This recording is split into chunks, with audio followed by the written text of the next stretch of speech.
इस कार्यक्रम के पुण्यार्जक हैं श्री शांतिनाथ दिगंबर जैन अतिशय क्षेत्र सुदर्शनोदय तीर्थ क्षेत्र आवा टोंक राजस्थान। ओम ह्रीं श्रीं क्लीं ऐं ह्रं बम हम सम तम पम बम बम बम मम हम सम तम तम पम पम झम झम झिम झिम छिम छिम द्राम द्राम द्रीम द्रीम द्रामे द्रामे नमो हते भगवते श्रीमते ओम ह्रीं क्रमम पापम खंड खंड जय जी दे दे पच पच पाची पाची ओम नमो हरम झम झिम छीम हम सम जम बम यहाँ यहाँ सात छाम चीम चोम चे। आमा क्षेत्र की उस माटी का उस पहाड़ी का इतना अतिशय है कि उस पहली बार किसी क्षेत्र की माटी में इतनी एनर्जी है। मैंने वहाँ भी कहा था कि वहाँ की माटी उस क्षेत्र की भूमि में ऐसी पूर्व की तपस्याओं की वर्गणाएँ हैं जो वर्गणाएँ वहाँ जाते ही एक अलग ढंग के आनंद की अनुभूति होती है।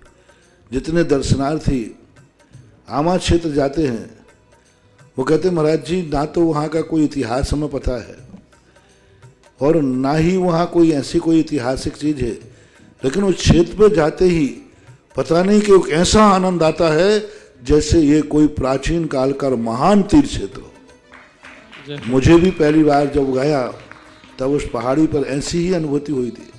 कोई खास इतिहास नहीं था, कोई खास आयतन नहीं थे, लेकिन खड़े होते उस माटी का इतना बड़ा अतिशय और सुदर्शन तीर्थ क्षेत्र आमा अपने आप में एक लोगों को बहुत शांति।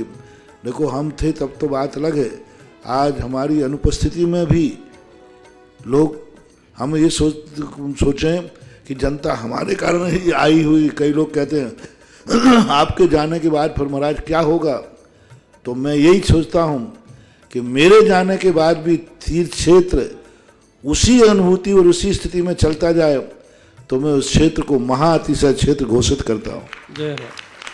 मेरे रहने पर क्षेत्र पर जनता आना, मेरे रहने पर शांति धारा होना, मेरे होने पर विधान होना, ये कोई बड़ी बात नहीं, ये साधु का प्रभाव है, साधु का पुण्य है। लेकिन स्वयं में वो तीर्थ महान कहलाता है कि साधु के विहार के बाद भी आज भी बड़े बाबा की शांति धारा हो रही और एक एक दिन में दो दो तीन तीन विधान वहाँ हो रहे हैं और वहाँ से लौट के जो आनंद की अनुभूति करके लोग सुनाते हैं कि आमा क्षेत्र में जाते ही ऐसे लगता है कि कोई बड़े महातीर्थ क्षेत्र में आ गए। तो ये कहलाता है उस क्षेत्र का महाअतिशय।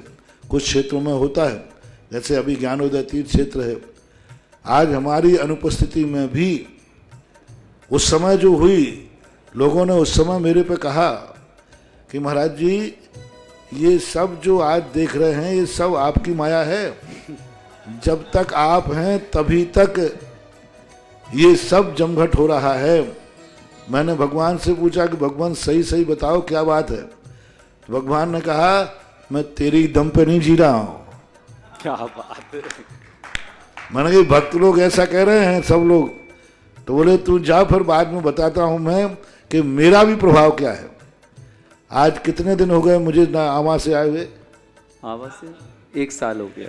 1 साल हो गए और आज भी वहाँ लाखों लाखों रुपए की शांति धारा प्रतिदिन हो रही है, प्रतिदिन हो रही है। ये मेरा प्रभाव नहीं है, मैं कभी अपने प्रभाव को गिनती में लेता भी नहीं हूँ, मेरा नेचर अलग ही है। मैंने जिंदगी में कभी भी किसी क्षेत्र को अतिशय क्षेत्र इसलिए नहीं घोषित किया जहाँ मेरा प्रभाव हो। मेरे कारण से यदि उस क्षेत्र का प्रभाव है, उस क्षेत्र को मैं अतिशयकारी मानते ही नहीं हूँ। मैं उसके क्षेत्र की कभी महिमा नहीं गाता कि मेरे पहुँचने पर क्षेत्र की महिमा बढ़ जाए लोग, तो मैं मानते ही नहीं। मैं तो उसी क्षेत्र को अतिशयकारी कहता हूँ जो मेरी अनुपस्थिति में भी उसी ऊंचाइयों को छुए जो मेरी उपस्थिति में छूता है।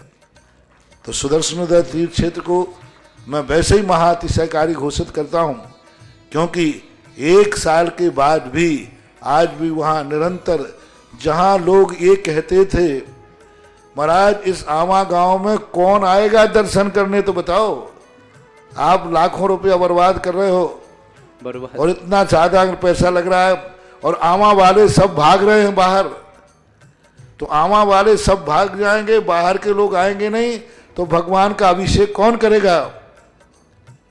तो मैंने कहा कि देखो मैंने यदि किसी हीरे को परखा है तो वो हीरा जब तक बाजार में रहेगा दुनिया में तब तक वो अनमोल ही बना रहेगा। और आज जहां ये सोचते थे कि यहाँ अभिषेक करने कौन आएगा, यहाँ तक कि आमा वालों ने भी ये शब्द कहे थे, महाराज जी हमारे ये 2 ही मंदिर तो संभल नहीं रहे हैं, यहाँ के लोग इन्हीं मंदिरों में तो दर्शन करने नहीं जाते हैं, वहां जंगल में 1.5 किलोमीटर दूर कौन जाएगा, कल क्या होगा। आमा वाले भी सुन लो और सारे जगत के लोग भी सुन लो, आज उस आमा सुदर्शन क्षेत्र में अभिषेक ही नहीं, पूजा ही नहीं, प्रतिदिन विधान हो रहा है। हजारों साल पुराने तीर्थ क्षेत्र हैं दुनिया में, वहां प्रतिदिन विधान कभी नहीं होता। हजारों साल के क्षेत्र हैं जिनके बहुत पुराने क्षेत्र हैं, और अभिषेक और पूजन करने वाले कोई भक्त नहीं है, पुजारी हैं। ऐसे क्षेत्र हैं भारत में जहां अभिषेक और पूजन करने वाले भी नहीं है। कुछ क्षेत्रों में है तो पुजारी पूजा कर रहे हैं, वेतन भोगी। और सुदर्शन तीर्थ क्षेत्र वो है जहां पुजारी पूजन अभिषेक नहीं कर रहा है, और गांव वालों के भरोसे नहीं है। अब वो ना जाने भारत के किस किस कोने से प्रतिदिन भक्तांबर विधान, शांतिनाथ भक्तांबर विधान करने लोग आ रहे हैं, और एक एक नहीं 2-2 3-3 भी होते। आज तो इस प्रकार की स्थिति जहां बनती हो, जहां अभिषेक पूजन ही नहीं, जहां विधान हो रहे हो, वह क्षेत्र अपने आप में यह घोषणा कर रहा है मैं अतिशयकारी नहीं, महाअतिशयकारी हूं। और ऐसी स्थिति के लिए बहुत उस क्षेत्र की ही ऐसी महिमा है। शांतिनाथ भगवान की तो कृपा है ही, लेकिन उस माटी का ऐसा अतिशय है कि जो लोग वहाँ जाते हैं उनके मन ऐसे हो जाते हैं कि मैं हर साल यहाँ आऊँ। मेरे पास भी कई लोग आकर के आमा से लौट के आए, बोले महाराज जी ऐसा वहाँ लगा कि किसी न किसी बहाने से मैं साल भर में एक बार तो सुदर्शन तीर्थ क्षेत्र आमा के दर्शन करने जरूर जाऊँगा। कई लोग मेरे पास भी आए। तो ये क्षेत्र का अपने आप में आकर्षण होता है। हम तो मात्र निमित्त हैं, मेरे अतिशय से कोई क्षेत्र नहीं बनते हैं, वो क्षेत्र का खुद का अतिशय होता है जो अपनी आभा को प्रकट कर लेता है। यही वो तो सुदर्शन उदय में पहले हम बोल के आए, सुदर्शन तरह की तरफ जो अच्छे से देखेगा वो पता नहीं कहाँ पहुँच जाएगा, और जो भी थोड़ा ही खोटा होगा तो पता नहीं वो कहाँ तल में पहुँच जाएगा। व्यवस्था मात्र से तो वहाँ की स्थिति ही ऐसी है, क्योंकि वहाँ सबसे ज़्यादा पहला क्षेत्र है भारत में जिसकी माटी में एनर्जी है। सभी स्थानों पर मैंने देखा मूर्ति में एनर्जी है। सांगानेर के मुनीश्वर आदिनाथ भगवान में एनर्जी है, नारेली के मुनीश्वरनाथ में एनर्जी है, तीर्थोदय तीर्थ क्षेत्र गोलाकोट के आदिनाथ में एनर्जी है। सब जगह एनर्जी देखी, लेकिन पहला क्षेत्र देखा जिसके क्षेत्र में एनर्जी, माटी में एनर्जी है। मूर्ति से भी ज्यादा एनर्जी सुदर्शनोदय तीर्थ क्षेत्र की पहाड़ी पर है। वहां की जो वर्णाएं हैं पहाड़ी की, उस मूर्ति के बाद से ज्यादा पहाड़ी पर। बहुत कम ऐसा होता है कि भगवान से भी ज्यादा एनर्जी पहाड़ी पर हो। बहुत सारे, सब जगह हमने देखा, कोई भी क्षेत्र ऐसा नहीं मिला जो मूर्ति से ज्यादा एनर्जी रखता हो। लेकिन तुम्हारा सुदर्शनोदय तीर्थ क्षेत्र ऐसा है जिसमें सबसे ज्यादा एनर्जी वहाँ की पहाड़ी में है, वो छोटी सी टेकड़ी में है, और वो एनर्जी ही वहाँ के लोगों को सुकून देती है। और फिर उस क्षेत्र पर बैठ करके भक्तांबर विधान करना, उस क्षेत्र पर बैठकर भगवान की शांति धारा करना, तो सोने में सुहागे का काम करता ही है। इस कार्यक्रम के पुण्यार्जक थे श्री शांतिनाथ दिगंबर जैन अतिशय क्षेत्र, सुदर्शनोदय तीर्थ क्षेत्र, आवा, टोंक, राजस्थान।